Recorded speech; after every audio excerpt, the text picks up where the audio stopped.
dance with me. Come on, ladies.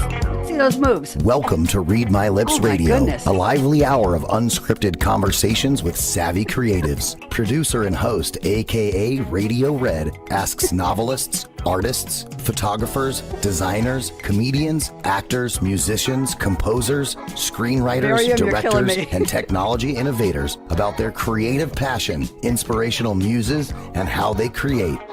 Ooh, how those lips can talk.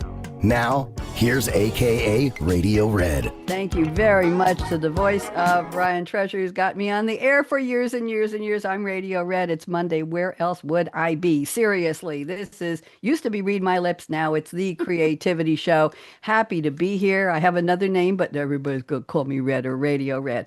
I assemble very interesting creatives on Monday for this show, and we talk in brief sound bites about what we do, what inspires us, what moves us, what muses make us do what we do. To me, creativity is not, are you a painter or a dancer or a musician? We're all just creating our lives. I didn't come with a handbook, and I don't think most of you did either. So there we go. Before we get started, I want my guests, and I haven't rehearsed this, so let's see how well you do. And Jordan, my engineer at Voice America Media, is keeping track. So, ladies, I want you to put your finger up in the shape of the letter L. Either one or both hands would be fine. And on the count of three, follow me at the correct pace. I'm going to say 1, 2, 3. You're going to join me in saying hello, L, L, L. And I'll tell you who that is. Ready? 1, 2, 3.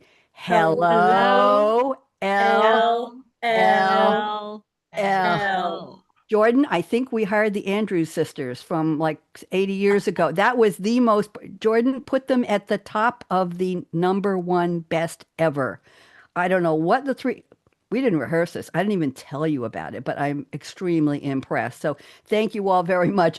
Show's over. No, you did really great. Okay, that is LLL is lovely, lanky Laura Legs, our most loyal listener. She's not feeling well these days, but she's been a loyal follower of the show for years and years and years. And when she's feeling really good, she will send me a little book report. And she'll tell me what Miriam said. And she'll tell me what Diane said. And she'll tell me what Michelle said. And I'm hoping we'll hear from her tonight at 6:01 p.m. I'll get an email from her. I'm sure I will. And today is November 17th already. Let's see if I have some statistics here on the date. I should be ready to read these to you, but I only have about 12 pages of notes here. So let's see where we are. It is, come on, you can do this, Red. Okay. We're just not going to go with that part. I'm just going to tell you that today we have some very, very special. Oh, it's November 17th. Here we go. Forgive me. It's the 321st day of the Gregorian year 2025. And Michelle and Diane and Miriam, did you know that it used to be the Julian calendar and Julian didn't make room for the first week or two of October? People didn't get to celebrate their birthdays. That was a big boo-hoo. So along came Gregorian, and he said to his mom, I'm going to be a creative because I know in 1,000 years somebody named Radio Red is going to talk about me on something called streaming. And even though there's no wires, she's going to tell the world about me. And he said, I'm going to put back October. So he said, we're going to have a leap year. Every fourth year, we're going to add one day. One leap day every fourth year, and we're going to be aligned with the moon and the tides and the stars, and all the people in October at Like Radio Red will have her birthday back. And I thought that was very, very special of him. There are 44 days left, and ladies, if you're planning something special for New Year's Eve, get on with it now, because Michelle, I have a feeling you might be making bootleg whiskey or what used to be in the back of the barn there. I want you to start. And Miriam, if you're making Kahlua, you got to get those spices, and it's going to take a while. And Diane, you look like you might be ordering some special champagne or bubbly online. The shelves will be bare very soon. So it is time. I always do this at the end of the year. We are in the Western zodiac of Scorpio. Is anybody a Scorpio here? Do we need a birthday shout out? Nobody? Okay. Well, I'll tell you who shout outs for today before I introduce all you. Danny DeVito, the actor, is 81 years old today. And Rachel McAdams, the actress, is 47. What? And Tom Ellis, he played Lucifer. I fell in love with him. He's 47. He's Rachel McAdams' brother from another mother. Leslie Bibb, the actress, is 52. Martin Scorsese, who doesn't know that name? Acclaimed director. He's 83. Happy birthday. And I have to tell you, there's a young man named Presley Lee, Lea. He's 18 today. He's on YouTube, and I don't want you all to get upset, lady, but he has 1.3 billion views on his YouTube channel. Wow. Yes, I know. He posts videos about Adopt Me Roblox modification. Roblox, the gaming, and he hacks and he has insights into the games. And one of his most popular videos was viewed over 2 million times with a secret code for an animal. I don't even know what that is, but we have to say Presley with a Z, happy, happy birthday. Okay, now I have a special gift for each of you. So listen along, and when I call your name, just wave. There'll be a couple of times you'll hear your name. So, welcome to the Creativity Show where stories ignite. AKA Radio Red on her Scarlett Mic is leading bright.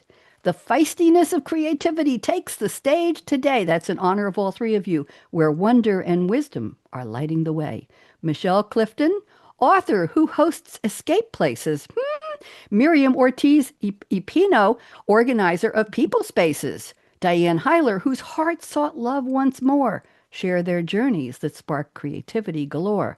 With laughter and insight, imagination anew, a dazzling hour we're bringing to you. And now here's the gift for each of you. Michelle, you're up first. Born in Durango, where mountains kiss the sky, Michelle chased adventure with wonder nearby. Oldest of three, with a curious heart, her life was a canvas, her spirit pure art. A dream once of law gave way to motherhood's call.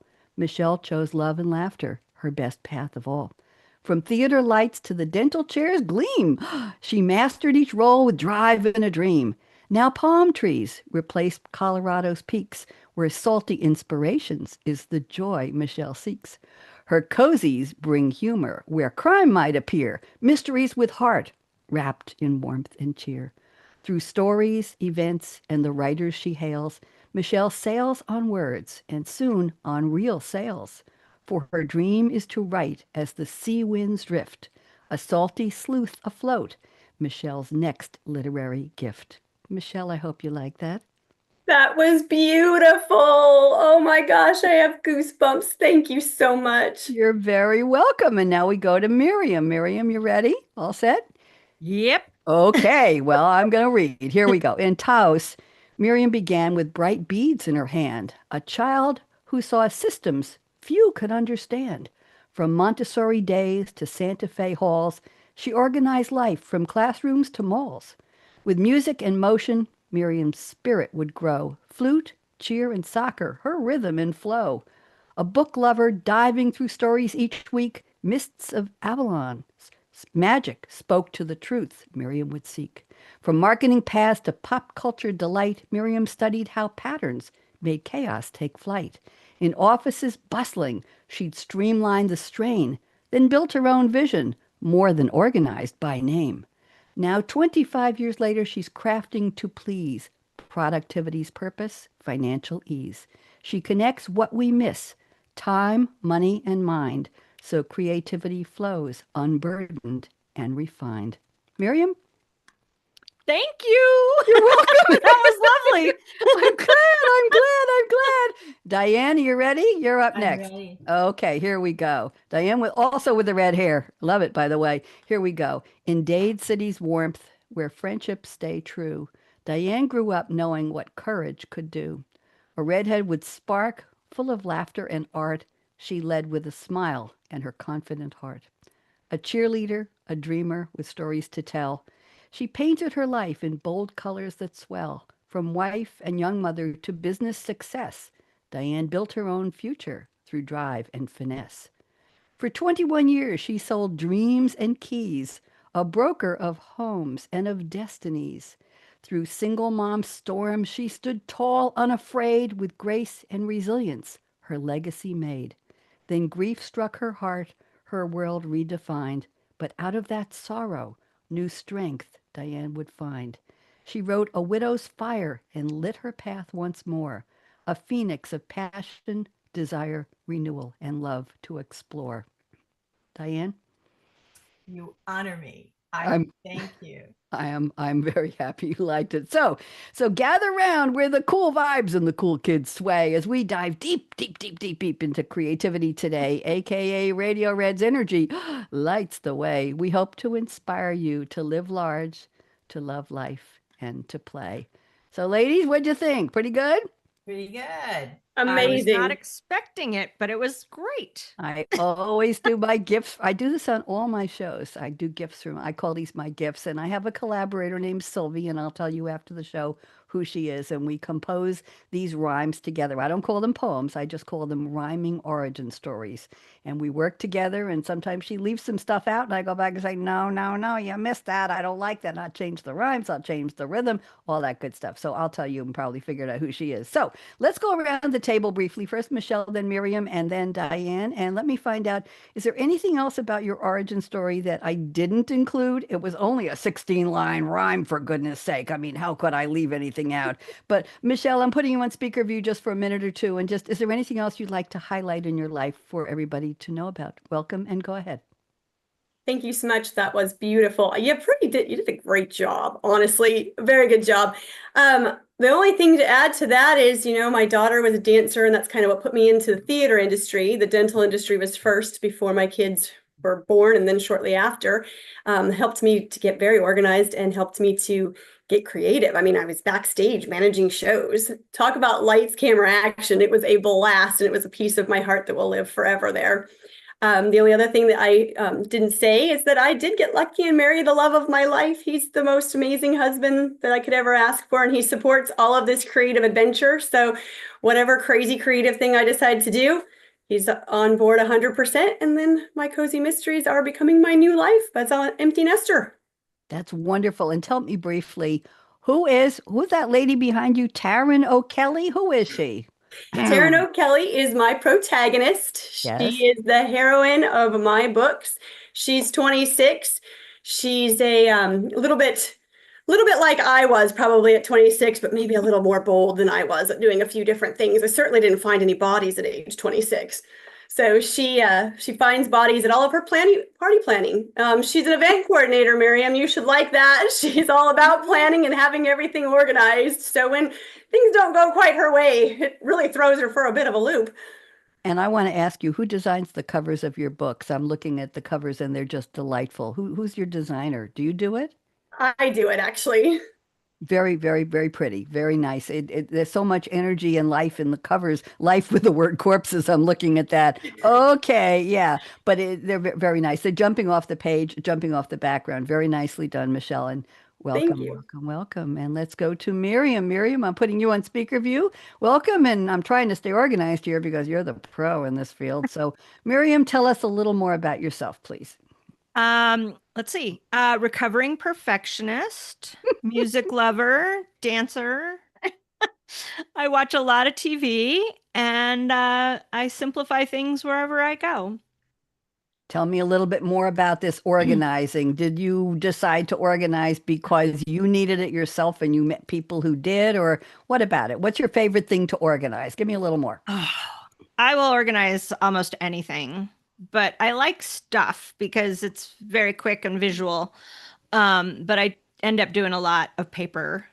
And it's a little bit like solving a mystery sometimes, Michelle. It's like, oh, what does all these things say? Oh, it's a story, and we got to create the story from the things. And I think that's why I love organizing. It's about curating someone's story. It's not really about the stuff at all. Interesting. Do you find patterns when you look through these papers? Do you find things that people need to, I assume these are for your clients, yes? Yes. I can tell a lot about people from the clutter they collect and what they avoid dealing with. I've never heard it put quite that way, Miriam. I can tell a lot about the clutter people collect. Very, very interesting. Okay. Are people ever embarrassed do you come back and tell them, I know this about you or that about you? What do you do with that knowledge? Well, I usually work with them. So I'm like, oh, is this about this? And they are often surprised that I can tell them what it's actually reflecting. Or it's very revealing to them, and it never occurred to them that that's how that aspect of themselves was showing up. So Very, It's very Works interesting. both ends. Okay. All right. Good. Well, the time when most of us get organized, super organized, is when we decide to move or we have to move our residence after years and years and decades in one place. And all of a sudden we find out what we have that we didn't know or we forgot or we wish we didn't. And we have to do something with it, donate it, toss it, burn it, Mhm. put it out of the back porch and hope somebody steals it, put it on the curb, sell it, or pack it up and pay for it to be moved. I think I've covered most of the categories there.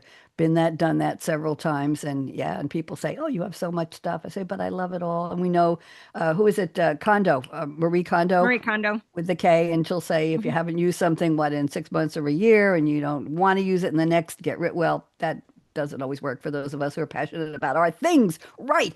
Okay. Thank you, Miriam. Diane, I'm ready for you. I can't get over your hair. It's just spectacular. I'm kind of partial. Okay. Diane, I'm putting you on speaker view. Would you please tell us a little more about yourself and welcome? Well, I tell you, listening to these two ladies, I think, what am I going to say that's exciting? But I think we all have so many chapters in our lives, and we, as women, become different people at different stages in our lives. And I look back over my life, and I think I have so many chapters, and I have been so many different people, a child, a wife, a single woman, a business person, a mother of 4 wonderful children, and 2 wonderful stepsons. And now I'm 82 years old. I'm What? a widow and trying to figure out, well, who am I now? Wait a minute. Hold on. Did you just say that number? Oh, yes, I did. You did. Yes, I did. Are you serious? I'm dead serious. We all want to look like you. Well, I'm complimenting you, but I'm in shock. Go ahead, Diane. I'm sorry to interrupt. Please. but in my heart, I will always be 18 years old. And so something that you could probably figure out about me is that I am right on the cusp of Leo and Virgo. So the red hair, I was born with red hair. I, at this age, say that I get it naturally refreshed every 5 to 6 weeks. I don't get it dyed, I get it naturally refreshed. I call it going to the red factory every 4 weeks, just so you know. That's my euphemism. Okay. Very, very interesting. Well, welcome to all of you. You're all very, very interesting. And that's the reason I invited you to be on the show. I don't look for boring. Well, I don't know what I'm going to say. I look for people who are proud of where they've been, where they've come from, and still have places to go and things to see and things to do. And that's what creativity is. We call it creativity. It's courageous. It's curiosity.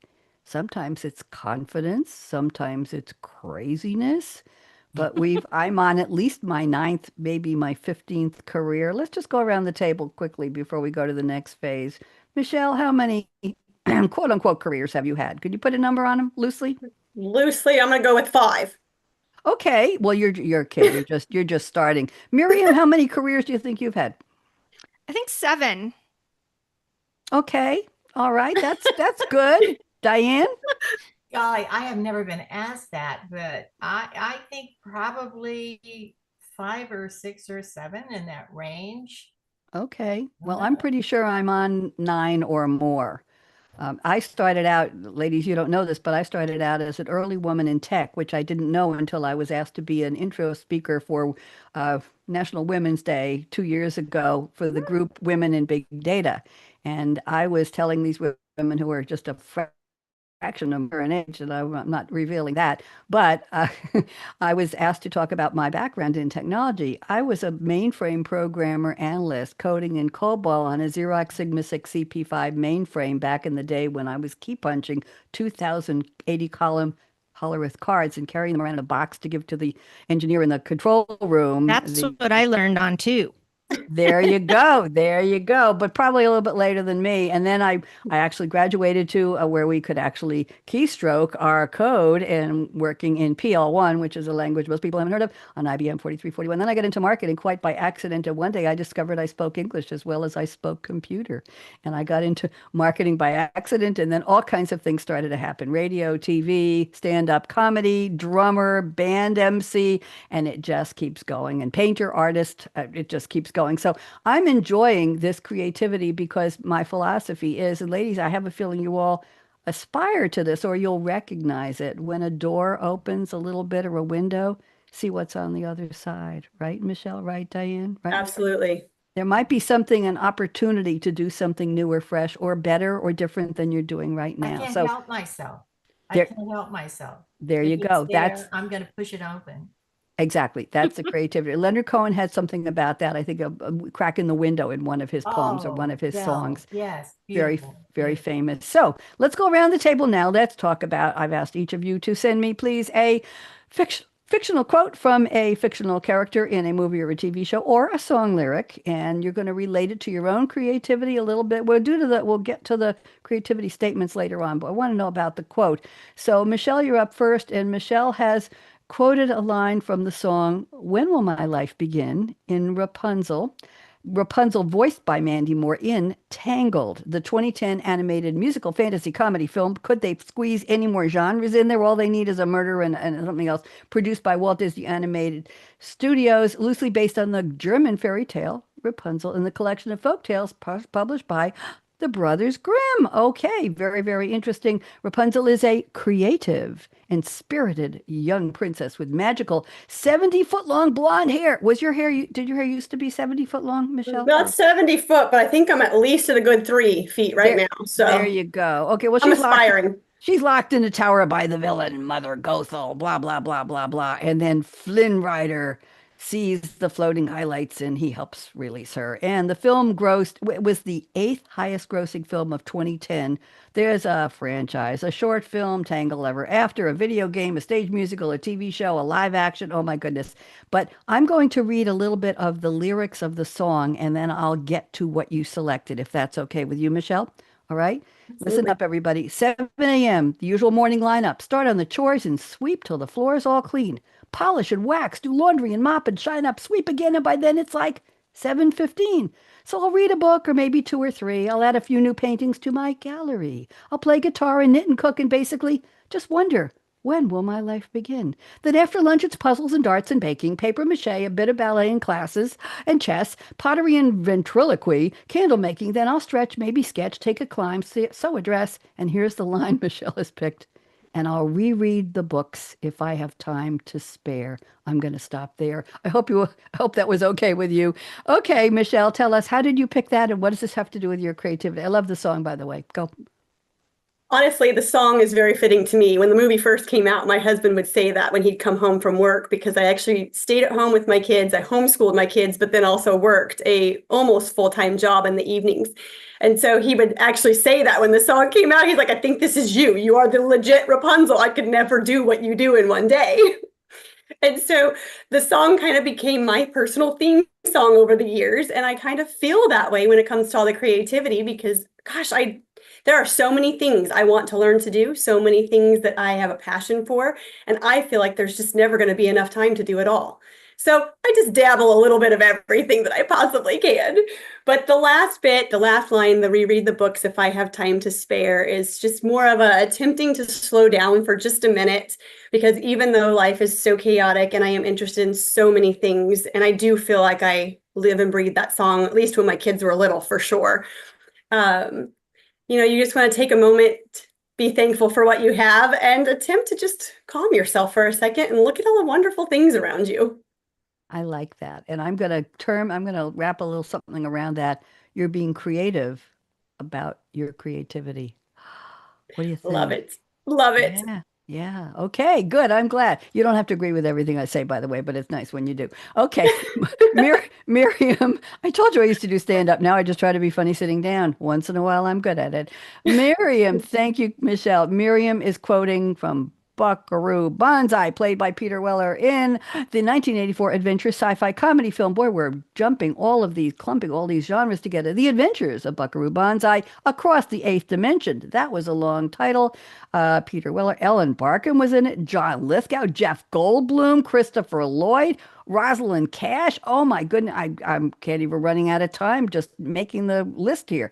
The film centers on the efforts of the polymath, Dr. Buckaroo Banzai, a physicist, neurosurgeon, talk about careers, physicist, neurosurgeon, test pilot, and rock star to save the world by defeating a band of interdimensional aliens called the Red Lectroids from Planet 10.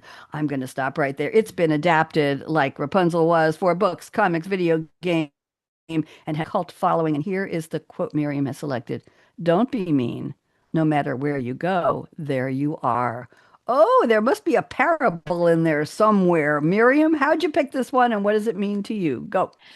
Well, I think I always forget about the don't be mean part of it because it's often just quoted as no matter where you go, there you are. But I find that that's part of the problem with my clients when they're organizing. And so I had kind of been saying it for years already. And then when I started working with my clients, they would be like, well, I just wanted it to feel like home. Or if I just change this, everything will be better. Or, there was a lot of kind of running away from who they really were involved with their day-to-day life. And so when I would point out home is where you make it, let's make it here. It was like this simple thing where they were like, oh, I could do that. I have control over that part. I could make that happen. It kind of changed things for a lot of my clients to just point out that we are who we are wherever we go. I like that. Yeah. And the don't be mean is, it made me realize that so many of them just beat themselves up with their self-talk. The clutter. Oh, I could have done better. I'm terrible at this. Blah, blah, blah, blah. Some of us call it making movies in our heads, Yeah. right? In 1998, I was working as an assistant editor for a local newspaper in Great Neck, Long Island. And I remember my dad had passed in 1995 after 53 years of a beautiful marriage. And my mother was getting ready to sell the house. It's a house where I grew up. And I said, what am I going to do? Where will our home be? And she very simply, my mother was very wise. And she lived to 100 years, 1 month, and 15 days and passed in my arms one night. She had a cough, and we didn't know how bad it was. It was the flu that preceded COVID, like 10 years before. Anyway, the point was, she said, wherever I am is where your home is. Mm-hmm. Stopped me in my tracks, and I wrote an editorial for the newspaper based on what she told me, and I still remember that. So thank you, Miriam. That was lovely. Very, very nice quote. Okay, before I get all teary and soppy here, let's move on and talk about teary and soppy. Look what Diane is quoting here. I'm going to go way back in time, Diane. Diane's quote is the title of a song that was written in 1772 as a hymn by a gentleman named John Newton, who was an English Anglican clergyman, abolitionist, and poet. He's the original artist and writer, and there was a tune added later and arranged in 1835 by William Walker, and it is one of the most performed and recorded hymns in the world. It's been recorded by Judy Collins and Elvis Presley, Andrea Bocelli and Alison Krauss, who made a duet, Carrie Underwood, CeCe Winans, the Pentatonics, and the quote is simply 2 words, Amazing Grace. Did you know all that history, Diane? I didn't, but I love it. There you go. I'm a fool for research. So I'm putting you on speaker view. Why don't you tell us what this has to do with your creativity, Diane? Well, I have been blessed. I have had a great life. I've had some knocks. I've had some real knocks in life, but I have always had this inner strength, and I have no idea where it came from other than the fact that I had a fantastic mother, a strong mother, and a strong father. But my mother, she's been gone now for about 15 years, but I think of her so often and I see myself in her. But I have had such a blessed life because I've always had the strength to rise up and resurrect myself. And I have to look to God and say, I've had an amazing life. So I do feel blessed and through amazing grace. Beautiful. Thank you very much. That's lovely. I think no matter what religion you pursue or you were raised in, it's still a beautiful, beautiful Yes, song. yes, it And is. it is one of the most sung and repeated in the world. And there's a reason for that. So thank you very much. You all picked such wonderful quotes. I appreciate it. All classics. All right, get ready to start crocheting these on pillows, ladies, or somewhere so that we can, it's time for the holidays. Okay, let's go to our creativity statements. I'm going to pick one or two from each of you. And this is where we're going to go into a real roundtable. I'm going to read two. I'm combining one and two from you, Michelle L. Clifton. What does the L stand for? Would you like to tell us? Lee. Lee, Lee or Lea? Lee. And actually, it's a tradition. It was my grandma's, her mother's middle name, my grandma's middle name, my mom's middle name, my middle name, and my daughter's middle name. So it just continues to go down, firstborn daughter. Joyous Lee. Okay, there, I had to do that. Okay, I'm going to read these two, and I'd like you to take 2 or 3 minutes to unpack them, as we say on the news or on some of my other shows. And then I'd like to find out if they resonate with Miriam and or Diane. I'm not going to necessarily call you Diane, what do you think? But if you want to just chime in, my rule is I think you all have 10 fingers. I'm really not interested in the count, but one finger I don't respond to, it's the middle one. So you could raise any other finger, wiggle a finger, a nice finger, I call them, on the screen if you want to make a comment, but I still might call on you anyway. So let's find out what we're saying about our own creativity that may or may not resonate with each other. So Michelle says, I write fast-paced, feel-good mysteries with smart heroines. Aha, smart heroines, small-town charm, and just enough romance to keep things interesting. And then you say, I create early in the morning before the world wakes up, during afternoon coffee breaks, and sometimes in bursts late at night when an idea refuses to wait. I have never heard it put quite that way, when an idea refuses to wait. So, Michelle, I'm putting you back on speaker view. Tell us a little more, and then we'll see what the other ladies have to say. Go ahead. Absolutely. I do try to do most of my work first thing in the morning because the world is still asleep. My whole family, everybody's asleep. It's the most peaceful time. I try to sit out on the lanai when the weather's beautiful and just write away. I try not to check email, nothing that will destroy the creativity. So I do that. But then, yes, my characters just call to me all day long. I think they're always in my head talking to me. So if they decide they want to chit chat, we take my coffee break, we do some more because I'm doing the marketing thing in the middle of the day. But the craziest thing, the evening time I was saying, is I'll wake up in the middle of the night and I will hear something that's like, the character should do this, or maybe the story should go this route, or maybe you should write this book. And so then I have to actually either get out of bed and start writing, or at the very, very least, have a little journal by the bed and write those ideas down so I don't lose them. Yes, yes, yes, absolutely. I have a quote from David Byrne about that, about the little beginnings that usually musicians capture those little beginnings and put them in a file, and then they'll write a song or do something with them later on. But the rest of us, we do that too, don't we? Does anybody else here? Oh, let's go around the table. Miriam, Diane, I see a pleasant finger there. Go ahead, Diane. I'm sorry, Diane. that came out wrong. I definitely can relate to what Michelle just said. Diane, a little bit louder. We're having a little trouble hearing you. I can definitely Good. relate to what Michelle just said. When I wrote my book, which has a lot of poetry in it, I would wake up at 2, 3, 4 in the morning, and I kept my phone right next to my bed, and I would immediately write the poem that was just plunging out of my brain. And I knew I had to write it because I would forget it the next day, or a little snip of something that I thought this would work in my book. And I would write it, and then the next day I could fine tune it. But yeah, I can relate to what you said, Michelle. Yeah. Miriam, any thoughts on this? Yeah, I keep a journal and an idea bank on the computer. Wait a minute. What's an idea bank? I have to know. Never heard that term. Go. I'm It's learning. a spreadsheet. So I'll put the starter thing like Diane was just talking about, or the idea, the basic concept, and then I might categorize it. So I have a column where I can say, oh, this would be a great blog post, or this would be a great video, or this would be a great marketing idea. And then when I do that kind of creativity at usually first thing in the morning, if I'm working on that kind of thing, I can go to my idea bank and pull something. And often over the course of a few weeks, several ideas will repeat themselves. And so then I know it's time to work on that thing. And I have it from a few different perspectives because it came to me at 3 or 4 different points. Thank you. I never thought of calling it an idea bank. I've started I have 5 series right now, and this is one of my longest running ones. This is the longest running, and then I have Technology Revolution, The Future of Now, and I've got 3 others. And I started the others just on a whim, but sometimes I will make it in a folder for a particular, I'll say new show, new podcast, Mhm. new live streaming, and I'll put some ideas in, and then I'll just walk away from it, just leave it there on the computer. And then one day, Mhm. if I'm looking for something interesting, or I'm just saying, it's time to break out and let's do Mhm. something fun, I'll go look at them and then I'll start designing something to go with them, a banner or a poster or a logo or something. Mm-hmm. So yes, and I'll read the David Byrne quote later. Michelle, that sparked a nice roundtable. Anything you want to say to about yourself or anything you want to say to the ladies before I move on? Mostly, Diane, you have your book, and I know your book is more, it's a memoir of sorts, I believe, right? Am I correct? Yes.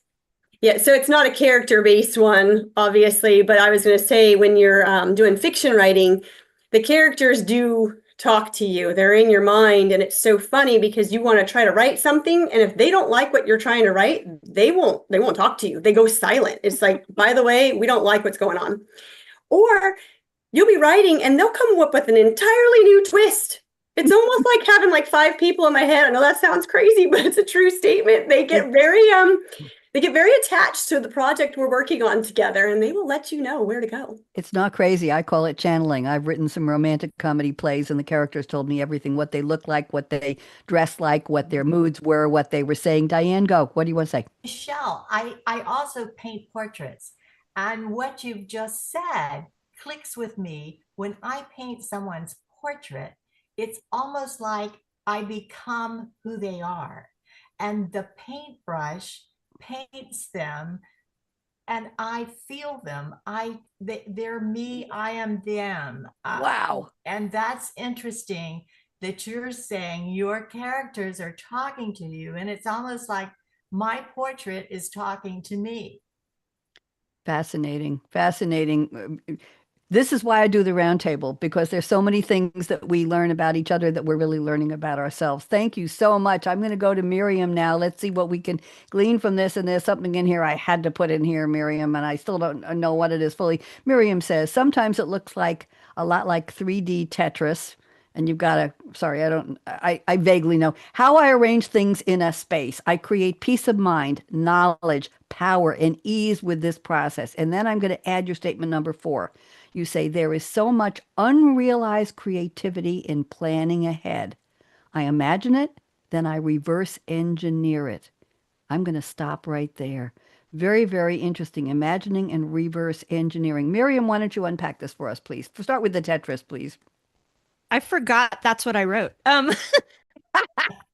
Most people do. Okay, so Tetris is the game where you put the shapes together and try to fill in all the spots. So it's a I am able to see in my brain before I place things that things will fit together. And my clients often can't see that. They're just like, it won't fit. And I'm like, yes, it does. I just rearrange it a little bit and there's plenty of room. I don't know what you're talking about. So that's that piece of it. Like I can see the end result in my brain before I actually make it happen, which is similar to reverse engineering. It's like the double gainer of reverse engineering. It's like engineering it forward instead of reverse. But yeah, I can do the same thing. Like, what do you want? What do you need? Let's use Diane's example. When you paint a portrait, what do you need to paint the portrait? You need an image of the person or the person. You need some light. You need some canvas. You need some paint. You don't need hole punches and nail clippers and ice cream and all the other things like Well, maybe you what need are a little ice cream, but go ahead. everybody needs a little ice cream. But what is the essential things you need to do your craft or that task in your life and eliminate all the excess? And then you can do it. And then you can add in nice to haves if you want to. But I think we overwhelm ourselves with too many options. You know, the paradox of choice just messes us up. And having constraints of only the things you need to do the thing makes you more creative. You have to solve problems in a different way because you're only allowed Yep. paint and canvas. You aren't allowed embellishments and foil and a video camera or whatever else. When I got a fancy washing machine when I was a young married, I only used two buttons. It was either the cotton or it was the wash and wear, and that was about it. And I said, I "What do I need these still other?" only use two. I only Me use too. it's yeah, two. Set it and run it. That's it. That's absolutely it. Anyway, very okay. Let's go around the table and see. I love the reverse engineering and the idea of the Tetris in space. And I do have to make a point that this applies more to Michelle than either to Miriam or Diane. But Michelle, I'm sure you are aware that there's something the British call either a pantser or a plotter or a hybrid. Yes. And that's when you're a writer who plans out your book, usually for fiction. But Diane, it could apply to you as well. You plan everything out almost in an outline form. This is the first chapter. This is the last chapter. This is 5, 6, 7, 8, 9, 12, and 13. And then you just go in and fill in. So you could fill in chapter 4 after chapter 9 or whatever it is, reverse engineering. But a plot, that's a plotter. A pantser says, I'm just going to write today. I'll just sit down and write 1,000 words. I don't care. It'll be the beginning, the end, but I don't care where it is. I'm just going to keep spilling all this stuff that's coming through my head. So pantser, what are you, Michelle? Are you a pantser, plotter, or a hybrid? I'm a hybrid, and I do the reverse engineering style that Miriam's talking about. I actually create murder boards for my books. That's how I keep track of the clues that I allow to have happen out. So I do a whole corkboard murder board with sticky notes, the whole thing. It's so much fun. String What? too? With Do you have string string? too. Yes, it is a blast. Just like on TV. Yeah, I do. I really do my own little TV murder mystery here. What I do is I do start with a basic outline though. So that's why I'm kind of in the between. A basic outline, I know what the murder is going to be. I know what the motive is. And then I kind of know how I'm going to tie it back into my protagonist. And then my characters help me fill in everything else. But the murder board is how I keep track of everybody because that's how I reverse engineer the mystery. See, we're finding these threads. We didn't, none of us ever met before, and here we are. Diane, briefly, any comments you want to make about this before I go to your statements? I don't know what I am. I just write. I mean, it just, my brain just opens up. And my editor said, Diane, I just love your writing. He said, you will be talking about the most sincere, saddest day of your life. And then you crack a joke. And I said, I can't help it. I said, my funny bone's connected to my brain and it slides right out my tongue. You're a So pantser. I You're a just pantser. write. Yep, you're a pantser or a skirter, maybe. I don't know. Thank you very much, Miriam. That was very, very interesting. I'm going to combine a little bit of 3 of Diane's statements here. So, first of all, you said in statement 2, Diane, you said, with my book, I told my editor my goal was not fame or fortune. It was to share my experience in hopes it might help someone else heal after a great loss. That was the first statement. That was 2. 3, you say, I create all the time, whenever and wherever something stirs my heart or catches my imagination. Sometimes it's the middle of the day sitting in my garden and the sight of one of my grandchildren sparks a poem on my iPhone. Sometimes it's late at night. And then the 4th statement I want to add, this is interesting. Diane says, creativity is very comforting and fulfilling. I am always creating something. So I hope you don't mind that I took bits and pieces and put them together, Diane, but I was very intrigued by they just seem to tell a bigger story if I took pieces of these. So Diane, why don't you tell us a little bit more about what this all means to you? Go ahead. I think I've always been artistic in different ways. I've always said that I can do a lot of things. I'm not perfect at anything, but by golly, I'm good at a lot of things. And so I don't consider myself the best portrait artist, but I'm pretty darn good. I never saw myself as an author until a friend of my husband's asked about something that I had written. And he said, did you write that? And I said, yes. And he said, I think you could write a book. And I said, oh, no way. And he said, I'm going to send your writings to a friend of mine, Greg Lawrence, who's an author in an editor in New York City. And he did. And I said, he's out of my league. And he called me. He said, you had me on the 2nd paragraph. Wow. So I think he took what I wrote and made it into a wonderful story.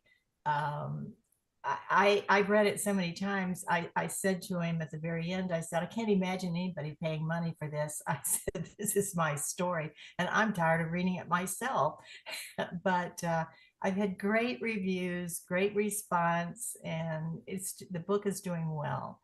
And I'm just, it's heartwarming to be able to talk to people who've read my book, and they've said thank you, both men and women. And that's what I wanted. I didn't want it to just be a woman's book. Everybody has expressed pain at one time in their life. We all have loss, and we all need to express it. And Yep. this book was very healing for me. I am a funny person. I may not always look funny, but I always have something funny in the back of my brain. Can't help it. But this book helped me pour my heart into it, do a lot of crying, but also a lot of laughing. And my children gave me the greatest compliment. They said, Mom, we just knew when you said you were writing a book that you had a ghostwriter. We read the book and we could hear you, and we know those were your words. How lovely. How absolutely lovely.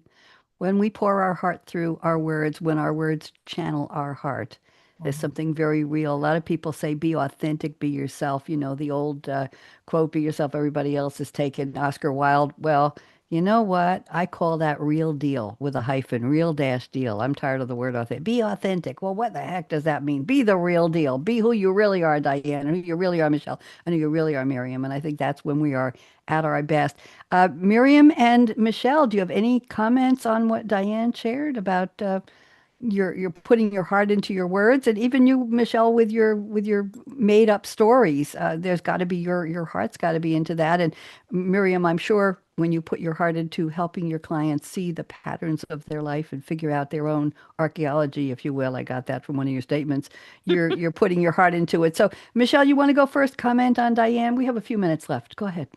Absolutely. Actually, being fiction writer, you're creating your characters. It's kind of like having children. You really, really hope the world loves them the way you do.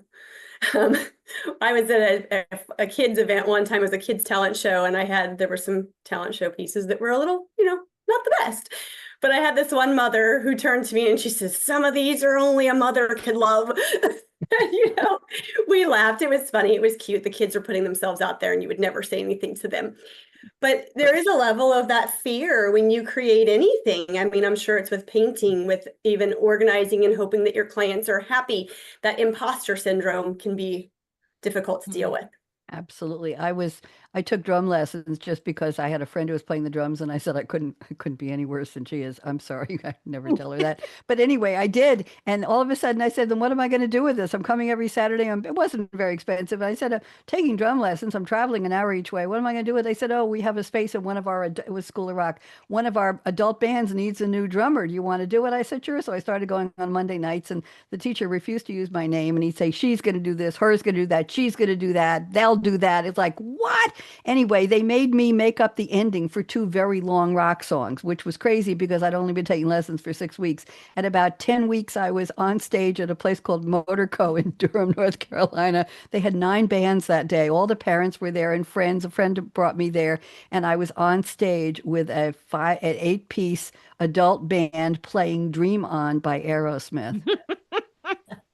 Talk about imposter syndrome. And for the first time ever, the lead guitar turned around to me at the last chord, and he looked at me, raised his guitar in the air. I raised my sticks in the air, and we came down exactly at that nanosecond of precise time. And I said to myself, I am here. I am in. They have accepted me finally. And I went down off stage, and people said, oh, you were really good. How long have you been taking drum lessons? And I said, about 8 weeks. And they said, what?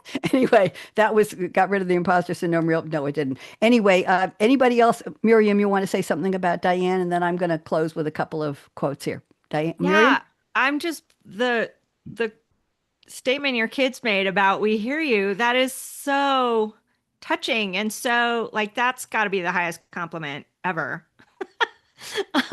When someone that has put up any kind of resistance about what you're doing or made fun of you at all, even if it's in jest, and with love, and then you show them, that is such a good feeling. Absolutely. Absolutely. Be I love yourself. it. Be yourself, do your thing, even if somebody else is helping you with your words. So did you use a ghostwriter, Diane? Is that what you were saying? No, You no, didn't. No. You no, it didn't. was So all me. your kids thought you might have. Yeah, yeah, yeah. Isn't In fact, my youngest daughter called me and said, I made a mistake. I took your book on a business trip and I read it on the plane and I burst out crying. And she said, it was so touching, Mom. Uh, that so true? that it was very sweet. True compliment. That is lovely. Miriam was absolutely right. Okay, I want to read some creativity quotes to all of you, and I think somebody will be surprised because I have a quote from Rapunzel, voiced by Mandy Moore from Tangled, and the quote is, "Venture outside your comfort zone. The rewards are worth it." Uh-huh. I think we all agree with that. Then I have a quote from the Rolling Stones, 1969. You all know this one. You can't always get what you want, but if you try sometimes, you'll get what you need, right? And then the third one, this is dedicated to the three of you. Glinda, the Good Witch of the North, played by Billy Burke. We're talking 1939, the original Wizard of Oz fantasy film. You had the power all along, my dear. There you go. And the quote I wanted to read to you from David Byrne, the rock star who was the former head front man of Talking Heads. He was a guest writer on something called How Ideas Happen. It was a podcast written, done by Stephen Johnson. And he says, sometimes I have just the title of a song that comes to me and I write it down and I go, expand on that. I think there's something there. And this is for Idea Bank, Miriam. And also, I have in my computer a whole lot of music ideas that have a melody, a nonsense word melody, awaiting words. But I need somewhere something to start with. Hard to start from nothing. I accumulate these very little beginnings. When I come back, I've got something to build on. And then the last comment was, our minds fizz with fragments of ideas, puzzles to ponder, clues on how to fix a problem. Most of us undervalue that chatter. Writers and artists systematically capture the little beginnings. Isn't that lovely? Isn't that lovely? So, and then I wanted to read to you I'm in a poetry group, and right now we're in PAD Poem a Day Heaven or Hell, you might think of it. We get a prompt every morning around 3 o'clock in the morning. Yes, 4 minutes. Thank you, Jordan. Prompt from Robert Lee Brewer, who's a senior editor at Writer's Digest. It's an online poetry group, and there's just tons of poems. I write 3 a day. I try to write 3 a day. And then we do 1 a day in November and in April, and then the rest of the year we do 1 every Wednesday. So I've got about 700 poems. But I wrote this was an acrostic, and I wrote this in July of 2024, and I dedicated to all my creatives. I'm going to nod a little bit when I get to the theme is night shift. That was the prompt. So I have a line, NIGHTSHIFT. So listen up. Never quite really at rest. It's the life of a creative. Going, gripping, gyrating, growling, groaning, growing, highs and lows, flowing on a mental Mobius strip. The days are the nights are the days again, shifting off and on, into and out of gear, hoping for unique brilliance even once. It's a calling, command, curse, roller coaster, finding eureka, euphoria amid frustration, fears. Thus is the life of the creative. I dedicate that to you, ladies. What'd you think? Thank you. You're welcome. Thank you. Point. That was beautiful. Thank you. Yep, I enjoy acrostics. I'm writing now. I have a little, I use different disappearing nines. I use some formats. Disappearing nines, you know what that is? No. Disappearing nine is where the first line of the poem, it doesn't have to rhyme. First line is 9 syllables, and the second line is 8, and then 7, and you go down to 1. It's a challenge, and you sit there counting on your fingers. 9, okay, where's my 8? Do I have a 7? Okay, and people commenting about a year ago, the poets are saying they're in the grocery store and they're tapping their feet on the floor. I have 9, I need 8, I need 7, and we're tapping all the time trying to figure out if we've done the right syllables. It's a lot of fun. Okay, so we have about a minute and a half, and I'm going to close, but don't go away, ladies. We'll stay and talk afterwards. So I closed the show in 2014. That was 11 years ago, with the top 10 tips for women. And I keep these on my shows even when I have all male guests. I think these are pretty fun. But the first one I think you'll enjoy, because the movie about this character wasn't made until last year. Aspire to be Barbie. The biatch has everything. There you go. Okay. Now, final closing words. Life is short. Break the rules. Forgive quickly. I'm still trying to figure that one out. Kiss slowly. Yep. I think, Diane, I think we know about that one, right? Love truly, laugh uncontrollably. Everybody laugh with me. Don't hurt yourself. Don't hurt yourself. Never, ever, you can stop laughing now. Never regret anything that made you smile. Final words. Work like you don't need the money. Dance like no one's watching.